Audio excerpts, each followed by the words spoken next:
tingnan natin for example, Choy, itong evolution ng music material ano. For example lang ito para maging klaro sa ating mga tagapakinig. Ang evolution ng music material nung araw yan ay alam mo na yung plakang vinyl, di ba?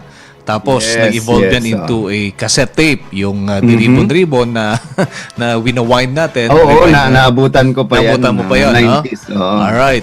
Tapos after that, nagkaroon tayo ng digital audio tape na similar din sa isang cassette tape. DAT. Oo, DAT. Yes, bago maging CD yan. Yes, yung ano yan. Ako pa yung nagboses ng isang patalastas yan na hina-highlight yung technology na lumabas. Yes. Digital audio tape, yung mga ganyan. And then, nag-evolve yan into naging compact disc.